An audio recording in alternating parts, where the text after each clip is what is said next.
వెంకటేశాయ. నారాయణం నమస్కృత్య నరం చైవ నరోత్తమం దేవీం సరస్వతీం వ్యాసం తతో జయముదీరయేత్. మహాభారతాంతర్గతంగా ఉద్యోగ పర్వ అనే అంశాన్ని మనం చెప్పుకుంటూ ఉన్నాం. అందులో భాగంగా 15వ అధ్యాయం ఇప్పుడు మనం వర్తమానంలో చెప్పుకుంటున్నటువంటి భాగం. అందులో నిన్నటి రోజున మనం చెప్పుకున్నటువంటి శ్లోకం, నహ్యల్పవీర్యో భవతి యో వాహాన్ కురుతే మునీన్ అహం తపస్వీ బలవాన్ భూత భవ్య భవత్ ప్రభు. మునులను వాహనములుగా చేసుకోవడం అంటే అది సామాన్య సామర్థ్యం ఉన్నవాడికి ఆ పని చేయలేడు. కాబట్టి అందులో ఆ మాట చెప్పడంలో తాత్పర్యం ఏమిటి అంటే, నేను అల్పవీర్యుణ్ణి కాదు, మునులనే నేను వాహనంగా చేసుకున్నాను అంటే నా అంతటి వీర్యమంతుడు సమర్థుడు మరొకటి లేడు అనే విషయాన్ని, అహం తపస్వి బలవాన్, ఎందుచేత నేను ఇంతటి వాడను అంటే మహాతపస్సంపన్నుని బలవంతుణ్ణి, 3 కాలములను కూడా శాసించగలిగిన వాడను అని చెప్పాడు ఆయన. మయి క్రుద్ధే జగన్న స్యాత్ మయి సర్వమితం ప్రతిష్ఠితం దేవదాన గంధర్వాః కిన్నరో రగరాక్షసాః. మయి క్రుద్ధే జగన్న స్యాత్ మయి సర్వం ప్రతిష్ఠితం దేవదానవ గంధర్వాః కిన్నరో రగరాక్షసాః. నమే క్రుద్ధస్య పర్యాప్తాః సర్వే లోకాః శుచిస్మితే చక్షుషాయం ప్రపశ్యామి తస్య తేజోహరామ్యహం. నమే క్రుద్ధస్య పర్యాప్తాః సర్వే లోకాః శుచిస్మితే చక్షుషాయం ప్రపశ్యామి తస్య తేజోహరామ్యహం. అతడు నేను బలవంతుణ్ణి తపస్సంపన్నుణ్ణి అని చెప్పాడు కదా, అది ఎలాగ అవన్నీ అంటే వాటినే ఇక్కడ వివరిస్తూ చెప్తున్నాడు ఆయన. మయి క్రుద్ధే, నేను గనక క్రుద్ధుణ్ణి ఉండగా ఈ జగత్తు అనేది ఉండదు, అంటే నా కోపంతో ఇదంతా భస్మీపటలం అయిపోతుంది అని చెప్తున్నాడు ఆయన. మయి క్రుద్ధే జగన్న స్యాత్ మయి సర్వం ప్రతిష్ఠితం. ఎందుకని? ఈ జగత్తంతా నాయందే ప్రతిష్ఠితమైంది కాబట్టి, నేను గనక క్రుద్ధుణ్ణి ఉంటే ఈ జగత్తేమీ ఉండదు. దేవదానవ గంధర్వాః కిన్నరో రగరాక్షసాః, వీళ్ళు ఎవరూ మిగలరు. నమే క్రుద్ధస్య పర్యాప్తాః, నేను గనక కోపంతో ఉన్న నన్ను వీళ్ళు ఎవరూ కూడా, దేవదానవ గంధర్వాః అలాగే కిన్నర ఉరగ రాక్షసాః సర్వే లోకాః, వీళ్ళు ఎవరూ కూడా నన్ను ఏమీ చేయలేరు. సర్వే లోకాః న పర్యాప్తాః న సమర్థాః, వీరు ఎవరు కూడా నన్ను ఏమీ చేయడానికి సమర్థులు కారు. వీళ్ళంతా కూడా నిర్వీర్యులే, అంటే ఏమీ చేయలేనటువంటి అసమర్థులే అవుతారు. సర్వే లోకాః శుచిస్మితే చక్షుషాయం ప్రపశ్యామి, నా కంటితోటి దేన్నైతే నేను చూస్తానో, అంటే ఎవరినైతే నేను చూస్తానో వాడి యొక్క తేజస్సు వెంటనే హరించిపోతుంది. కాబట్టి అతను దృష్టి పడినంత మాత్రం చేతే వాడి యొక్క తేజస్సు పోతే అతని ముందు నిలబడే వాళ్ళు ఎవరు? ఆ విషయాన్ని చూపిస్తున్నాడు ఆయన. మయి క్రుద్ధే జగత్ సర్వం మయి క్రుద్ధే జగన్న స్యాత్ మయి సర్వం ప్రతిష్ఠితం దేవదానవ గంధర్వాః కిన్నరోరగ రాక్షసాః.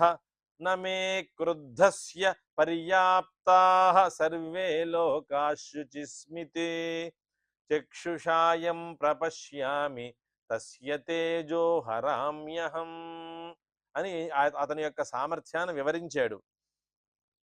తస్మాత్ తే వచనం దేవి కరిష్యామి న సంశయః సప్తర్షయో మాం వక్ష్యంతి సర్వే బ్రహ్మర్షయస్తథా పశ్య మాహాత్మ్యయోగం మే బుద్ధిం చ వరవర్ణిని తస్మాత్ తే వచనం దేవి కరిష్యామి న సంశయః సప్తర్షయో మాం వక్ష్యంతి సర్వే బ్రహ్మర్షయస్తథా పశ్య మాహాత్మ్యయోగం మే బుద్ధిం చ వరవర్ణిని.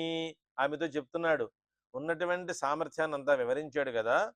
ఇప్పుడు నేను ఏదైతే నీకు చెప్పానో నా సామర్థ్యం గురించి, ఏ జగత్తైతే ఉండదు, నేను చూసినంత మాత్రం చేతే సర్వప్రాణుల యొక్క తేజస్సు కూడా హరించుకుపోతుంది.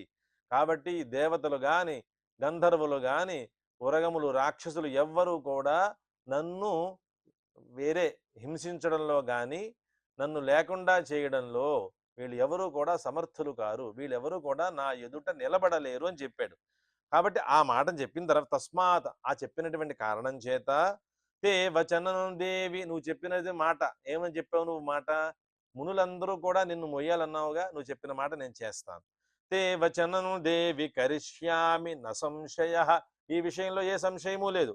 నేను ఖచ్చితంగా మునుల చేత నేను మోయబడతాను. సప్త ఋషయో మాం వక్ష్యంతి, సప్త ఋషులు కూడా నన్ను మోస్తారు. సర్వే బ్రహ్మ ఋషయస్తథా, బ్రహ్మ ఋషులు కూడా ఆ విధంగా చేస్తారు. పశ్య మాహాత్మ్యయోగం, నాకింతటి యోగం పట్టబోతూ ఉన్నది నీ ద్వారా. నువ్వు అడిగావు కదా మరి ఈ కోరిక, కాబట్టి నీ ద్వారా నాకు పట్టినటువంటి మహాత్మ్య యోగం, ఈ గొప్ప యోగాన్ని నువ్వు చూడు. మే బుద్ధించ, నా ఆలోచన కూడా, హే వరవర్ణిని, తస్మాత్తే వచనం దేవి కరిష్యామి న సంశయ. సప్తర్షయో మాం వక్ష్యంతి సర్వే బ్రహ్మర్షయస్తథా. పశ్య మాహాత్మ్యయోగం మే బుద్ధించ వరవర్ణిని. శల్య ఉవాచ, మధ్యలో ఏ భాగం ఎలా ఉన్నా శల్యుడు యుధిష్ఠిరికి చెబుతున్నటువంటి ప్రధాన ఘట్టం ఇదంతా. ఇందులో మధ్యలో నహుషుడు ఏం చెప్పాడు, ఇంద్రుడు ఇంద్రానికి ఏం చెప్తున్నాడు అనేది వీళ్ళ ఇరువురి యొక్క సంభాషణలో మధ్యలో జరిగే అంశములు అవన్నీ. ముఖ్యంగా ప్రధాన విషయం ఏమిటంటే, మనం మహాభారతంలో ఉద్యోగ పర్వం చదువుకుంటున్నాం కాబట్టి, మహాభారతం అంతా రాసింది వేదవ్యాసుల వారు కాబట్టి, ఇందులో ఈ శల్యుడు యుధిష్ఠిరికి చెబుతున్నాడు అనే విషయాన్ని మధ్యలో మనకి చూపిస్తూ ఉంటారు, భ్రమకి అవకాశం లేకుండా. శల్య ఉవాచ ఏవముక్త్వా తు తాం దేవీం విసృజ్య చ వరాననాం విమానే యోజయిత్వా చ ఋషీన్ నియమమాస్థితాన్ అబ్రహ్మణ్యో బలోపేతః మత్తో మదబలేన చ కామవృత్తః స దుష్టాత్మా వాహయామాస తాన్ ఋషీన్. ఏవముక్త్వా తు తాం దేవీం విసృజ్య చ వరాననాం విమానే యోజయిత్వా చ ఋషీన్ నియమమాస్థితాన్. ఎప్పుడైతే ఈ విధంగా శచీదేవి అడిగిన దానికి ఇతను సమాధానం చెప్పాడు, అక్కడితో ఆవిడ పని పూర్తయింది. ఆవిడ్ని విడిచిపెట్టాడు అక్కడ. విమానే యోజయిత్వా ఋషీన్ నియమమాస్థితాన్, వీళ్ళందరినీ కూడా, ఈ ఋషులందరినీ కూడా ఒక విమానాన్ని కట్టాడు. అంటే వీళ్ళు కదా మొయ్యాలి కదా మరి వీళ్ళు. విమానే యోజయిత్వా చ ఋషీను నియమమాస్థితాన్. ఎందుకు వీళ్ళ ఋషులందరినీ ఈ విధంగా హింసిస్తున్నాడు అంటే, వాళ్ళనే ఇతను వాహకుడుగా చేసుకుని ఈ విధంగా ఎందుకు చేస్తున్నాడు? అబ్రహ్మణ్య, వీడికి బ్రాహ్మణ ద్వేషం పుట్టింది కాబట్టి. బలోపేత, బ్రహ్మద్వేషం పుట్టినంత మాత్రం చేత వాడు బలోపేతుడు కాదా, బలంతో కూడి ఉన్నాడు. మత్త, చాలా మదించి ఉన్నాడు. అలాగే మదబలే నచ, మదముంది, ఆ మదంతో కూడిన బలము. అంటే మదం అంటే నన్ను ఎవరు ఏమీ చేయలేరు అనేటువంటి స్థితి ఉన్నది. ఆ స్థితికి కారణం ఏమిటంటే అతని దగ్గర ఉన్న బలము. ఇవి రెండు మాట. మత్తో మదబలే నచ కామవృత్త, అనేక కోరికలతోటి చుట్టుముట్టి ఉన్నాడు ఆయన. అతనికి లేని కోరిక ఏమీ లేదు, అనేక కోరికలతోటి కూడి ఉన్నాడు కాబట్టి కామవృత్త. స దుష్టాత్మ, పాపచిత్తుడే ఉన్నాడు కదా. కామవృత్త స దుష్టాత్మ వాహయామాస తాన్ ఋషీన్, ఆ ఋషులందరినీ కూడా వాహనంగా చేసేట, పాపం వహింపజేసేటారు, ఒక వాహనంగా పెట్టుకున్నట్టు ఈయన. ఏవముక్త్వా తు తాం దేవీం విసృజ్య చ వరాననాం విమానే యోజయిత్వా చ ఋషీన్ నియమమాస్థితాన్ అబ్రహ్మణ్యో బలోపేతః మత్తో మదబలేన చ కామవృత్తః స దుష్టాత్మా వాహయామాస తాన్ ఋషీన్, ఆ ఋషులందరినీ కూడా వాహనంగా చేసుకున్నాడు. నహుషేణ విసృష్టా చ బృహస్పతి మథాబ్రవీత్ సమయోల్పావశేషో మే నహుషేణ ఇహ యః కృతః. నహుషేణ విసృష్టా చ బృహస్పతి మథాబ్రవీత్ సమయోల్పావశేషో మే నహుషేణేహ యః కృతః.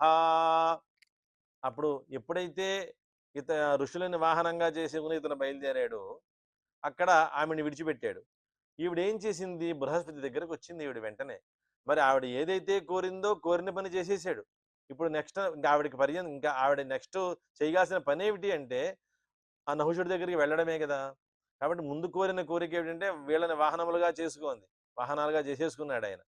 చేసుకున్న తర్వాత అక్కడ విడిచిపెట్టిన తర్వాత అంటే నహుషుడి దగ్గరికి వెళ్ళిందిగా మరి. అక్కడి నుంచి బృహస్పతి దగ్గరికి వచ్చింది ఆమె. నహుషేణ విసృష్టాచ బృహస్పతిమథాబ్రవీత్ సమయోల్పావశేషో నహుషేణ ఇహ యః కృతః. పూర్వం నాకు ఒక కాల అవధిని ఇచ్చాడు కదా, అంటే గడువు ఇచ్చాడు కదా. ఆ ఇచ్చినటువంటి కాలం ఎంత ఉంది అంటే చాలా అల్పంగా ఉందయ్యా, పూర్తయిపోతుంది నా సమయము. సమయోల్పావశేషో మే నహుషేణేహ యః కృతః. కాబట్టి చాలా తక్కువ సమయం ఉన్నది నాకు, కాబట్టి నాకు నీ రక్ష కావాలి అని మళ్ళీ బృహస్పతిని ప్రార్థన చేస్తోంది ఆమె. శక్రం మృగయ శీఘ్రం త్వం భక్తాయాః కురు మే దయాం బాఢమిత్యేవ భగవాన్ బృహస్పతిరువాచ తాం. శక్రం మృగయ శీఘ్రం త్వం భక్తాయాః కురు మే దయాం బాఢమిత్యేవ భగవాన్ బృహస్పతిరువాచ తాం. శక్రం మృగయ శీఘ్రం, నువ్వు తొందరగా, నాకు సమయం లేదు కాబట్టి నువ్వు చాలా తొందరగా ముందు ఇంద్రుణ్ణి వెతికి పెట్టు అని ప్రార్థించింది. ఎందుకంటే భక్తాయా కురుమే దయాం, నేను నీకు భక్తురాలని ఉన్నాను కదా, భక్తురాలు యొక్క కోరికను తీర్చడము పరమాత్మ సంభూతుడైనటువంటి నీకు సాధ్యమే, నువ్వు తీర్చగలవు అని చెబుతోంది పాపం. భక్తాయా కురుమే దయాం, భక్తురైనటువంటి నీకు భక్తురాలుగా ఉన్నటువంటి నా మీద నీ దయని కురిపించు. చక్రం మృగయ శీఘ్రం త్వం భక్తాయాః కురు మే దయాం బాఢమిత్యేవ భగవాన్. తప్పకుండా చేసి పెడతానమ్మా, సత్యమే, చేసి తీరతాను అని చెప్తున్నాడు ఆయన. బాఢమిత్యేవ భగవాన్ బృహస్పతిరువాచ తాం. ఇక్కడ కూడా భగవాన్ అని బృహస్పతిని సంబోధించారు. వాస్తవంలో లోకంలో మనం ఎక్కడ మహావిష్ణువుకి, ఎక్కడ ఈ బ్రహ్మ విష్ణు మహేశ్వరుల దగ్గర చూస్తూ ఉంటాం ఈ భగవాన్ అనే శబ్దం. కానీ బృహస్పతి దగ్గర కూడా ఈ అంశాన్ని ప్రయోగించారు. అంటే సర్వ విషయ సంపన్నుడు కదా ఆయన, ఈయనకి తెలియని విషయం అంటూ ఉండదు. భూత భవ్యము వర్తమానము, భూత భవ్య వర్తమాన కాలాదులు ఉండేటువంటి సర్వ విషయములు ఆయనకి అవగతమవుతాయి. కాబట్టి భగవాన్ అని సంబోధన చేశారు. బాఢమిత్యేవ భగవాన్ బృహస్పతిరువాచ తాం. ఆయన ఏం చెప్తున్నారంటే నభేతవ్యం త్వయా దేవి నహుషాత్ దుష్టచేతసః నహ్యేష స్థాస్యతి చిరం గతః ఏష నరాధమః. నభేతవ్యం త్వయా దేవి నహుషాత్ దుష్టచేతసః నహ్యేష స్థాస్యతి చిరం గత ఏష నరాధమః. నభేతవ్యం త్వయా దేవి, నహుషుడు చేసేటటువంటి ఈ పాపచేష్టల నుంచి నువ్వు ఏమాత్రము భీతిని పొందకమ్మా అని చెప్తున్నాడు ఆయన. నభేతవ్యం త్వయా దేవి నహుషాత్ దుష్టచేతసః. ఎందుకని అలా అంత ధైర్యంగా చెప్తున్నారు అంటే నహ్యేష స్థాస్యతి చిరం, వీడు ఎక్కువ కాలం ఉండడమ్మా, వీడు వెళ్ళిపోతాడు. నహ్యేష స్థాస్యతి చిరం గతః ఏష నరాధమః, ఈ నరాధముడు ఎక్కువ కాలం ఉండడు. కాబట్టి నువ్వు వాడు చేసే ఏ చేష్టకి నువ్వు భయాన్ని పొందవలసిన అవసరము లేదు అని చెప్పాడు ఆయన. అధర్మజ్ఞః మహర్షీణాం వాహనాచ్చ తతః శుభే ఇష్టించాహం కరిష్యామి వినాశాయాస్య దుర్మతేః చక్రం చాధిగమిష్యామి మా భైస్త్వం భద్రమస్తు తే. అధర్మజ్ఞో మహర్షీణాం వాహనాచ్చ తతః శుభే ఇష్టించాహం కరిష్యామి వినాశాయాస్య దుర్మతేః చక్రం చాధిగమిష్యామి మా భైస్త్వం భద్రమస్తు తే.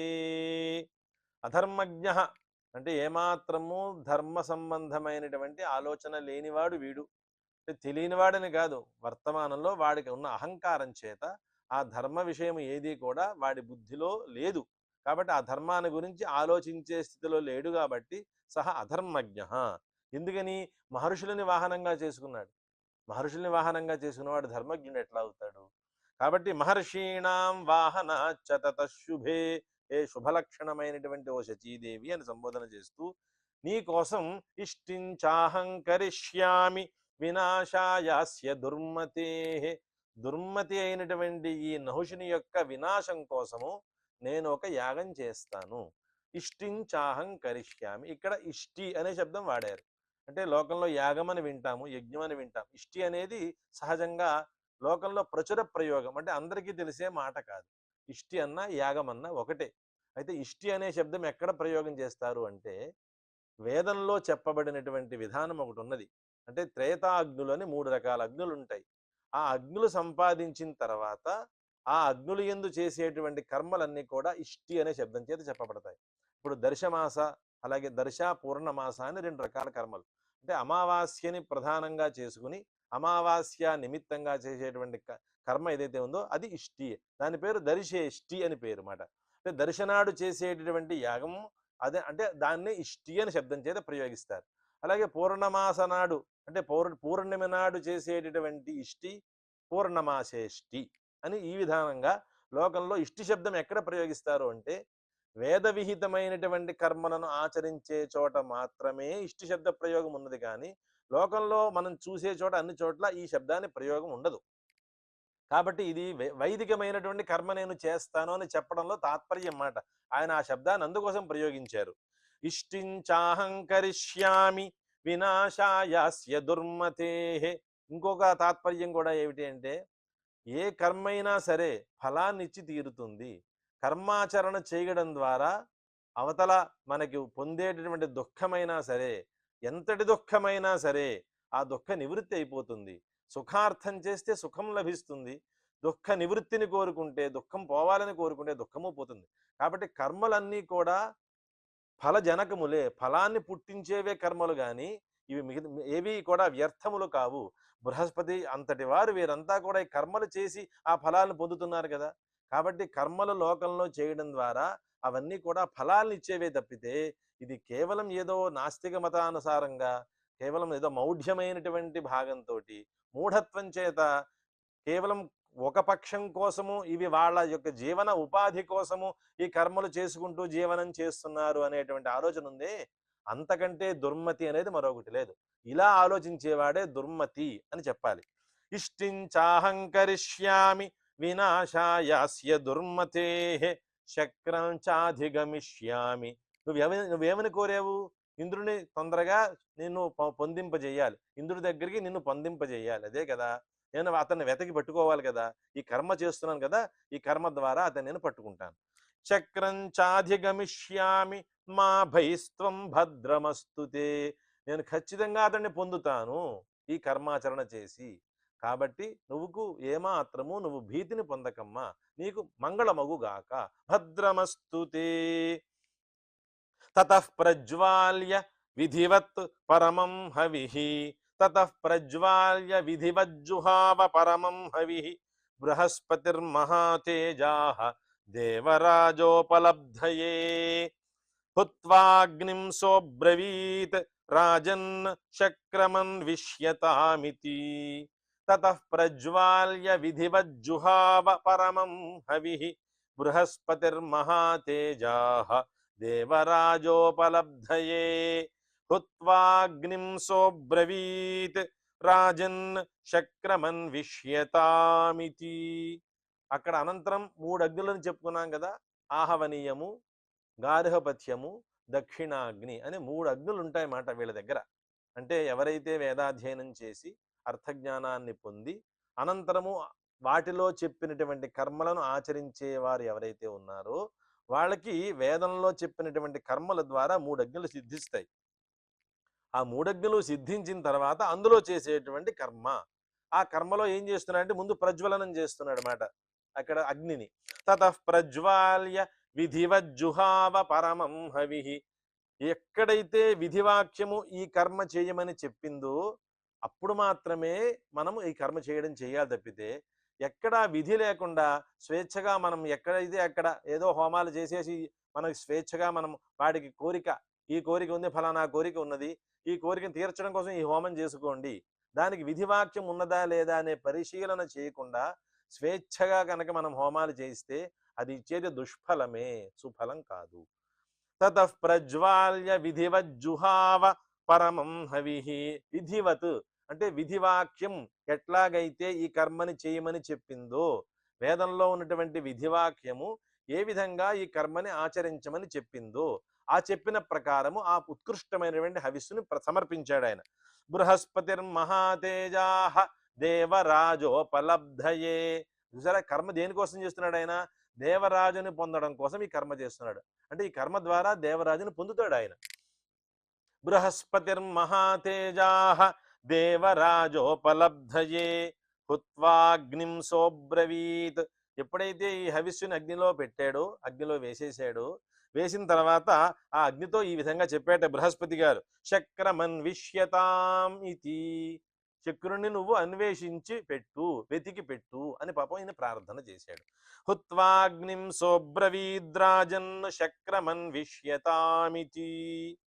తస్మాచ్చ భగవాన్ దేవః స్వయమేవ హుతాశనః స్త్రీవేషమద్భుతం కృత్వా తత్రైవాంతరధీయత. తస్మాచ్చ భగవాన్ దేవః స్వయమేవ హుతాశనః స్త్రీవేషమద్భుతం కృత్వా తత్రైవాంతరధీయత. అంటే పూర్వం మరి బృహస్పతి గారు అగ్నికి ఈ విధంగా నువ్వు ఇంద్రుణ్ణి వెతిక్కి పెట్టు అని అన్నాడు కదా. బృహస్పతి గారు చెప్పిన ప్రకారము ఇంద్రుణ్ణి నువ్వు అన్వేషించు అని చెప్పారు కాబట్టి ఆయన చెప్పినటువంటి వాక్యాన్ని అనుసరించి భగవాన్ దేవః స్వయమేవ హుతాశనః అంటే ఆయనకు అక్కడ కూడా భగవత్ శబ్దం వాడారు. ఎందుకు వాడారంటే అగ్నిలో వేసినటువంటి హవిస్సు మాత్రమే సర్వదేవతలకి అందుతుంది. అగ్నిలో వేయినటువంటి హవిస్సు దేవతా భాగం కాదది. కాబట్టి అగ్నౌ ప్రాస్తాహుతి సమ్యక్ ఉపతిష్ఠతే అని అక్కడ మనుస్మృతి కూడా ఉన్నది.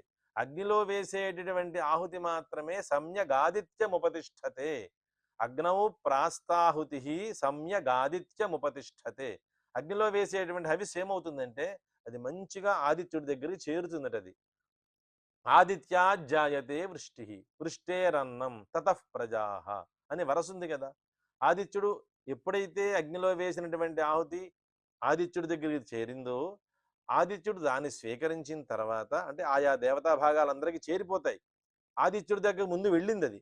ఆదిత్యుడి దగ్గరికి ఎప్పుడైతే చేరిందో ఆదిత్యాజ్జాయతే వృష్టి. ఆదిత్యుడి ద్వారా కలిగేది ఏమిటి? వర్షం. వృష్టేరన్నం. వృష్టి వల్ల వచ్చేది ఏమిటి? అన్నం. అన్నం వల్ల తర్వాత ఎవరు వస్తారు? ప్రజలు వస్తారు. అంటే ఒక క్రమం ఉన్నది చూడండి. ఈ విధంగా అటువంటి కర్మను ఆచరించాడు ఆయన. బృహస్పతి గారు ఈ విధమైనటువంటి కర్మను ఆచరించి ఎవరిని పొందాడు ఆయన? ఇంద్రుణ్ణి ఉపలబ్ధయ్యే కదా, దేవరాజోపలబ్ధయ్యే అన్నారు కాబట్టి ఇంద్రుణ్ణి పొందడం కోసం ఇటువంటి కర్మని ఆచరించాడు ఆయన. హుత్వాగ్నిం సోబ్రవీద్రాజన్ శక్రమన్విష్యతామితి. తస్మాచ్చ భగవాన్ దేవ స్వయమేవ హుతాశనః స్త్రీవేషమద్భుతం కృత్వా. బృహస్పతి గారు చెప్పిన ప్రకారం ఆ మాట విని వెంటనే స్త్రీ వేషాన్ని ధరించాడు ఆయన. ఒక అద్భుతమైన స్త్రీ రూపాన్ని ధరించి తత్రైవ అంతరధీయత. అక్కడే అంతర్ధానం చెందాడు, ఎవరికి కనపడకుండా ఉన్నాడు అక్కడే. అయితే అక్కడ అంతర్ధానం చెంది ఎక్కడ వెళ్ళాడు అంటే ఆ భాగాలని చెబుతున్నారు. సదిశః ప్రదిశశ్చైవ పర్వతాని వనాని చ పృథివీం చాంతరిక్షం చ విచింత్యాథ మనోగతిః నిమేషాంతరమాత్రేణ బృహస్పతిముపాగమత్. సదిశః ప్రదిశశ్చైవ పర్వతాని వనాని చ పృథివీం చాంతరిక్షం విచింత్యాథ మనోగతిః నిమిషాంతరమాత్రేణ బృహస్పతిముపాగమత్. సదిశః అంటే ప్రధానమైనటువంటి దిక్కులు, తూర్పు, దక్షిణము, ప్రత్యక్కు, ఉదక్కు అనే 4 దిక్కులు చూశాడు. అలాగే ప్రదిశః ఉపదిక్కులు కూడా చూశాడు. పర్వతాలను చూశాడు. వనముల దగ్గరికి వెళ్ళాడు. పృథివీ భాగాల్లోనూ వెతికాడు. అలాగే అంతరిక్షంలోనూ వెతికాడు. విచింత్యాథ మనోగతి. ఇక్కడెక్కడా చూసినా సరే ఇక్కడెక్కడ ఆయన లభించలేదు దేవరాజు. తర్వాత ఆలోచన చేసేట, మనోగతి, మనోగతి అంటే మనోగమన, మనోవేగంతో నిమేషాంతర మాత్రేణ, మనోవేగంతో కనురెప్పబాటులో బృహస్పతి దగ్గర గారికి చేరాడు. నిమేషాంతర మాత్రేణ బృహస్పతి ముపాగమత్ సదిశ ప్రదిశ్చైవ పర్వతాని వనాని చ పృథివీం చాంతరిక్షం చ విచింత్యాథ మనోగతి నిమేషాంతరమాత్రేణ బృహస్పతి ముపాగమత్. అక్కడికి చేరాడు, బృహస్పతి దగ్గరికి చేరారు కదా. వెళ్ళిన తర్వాత అగ్నిరువాచ, బృహస్పతితో ఈ విధంగా చెప్తున్నాడు ఆయన.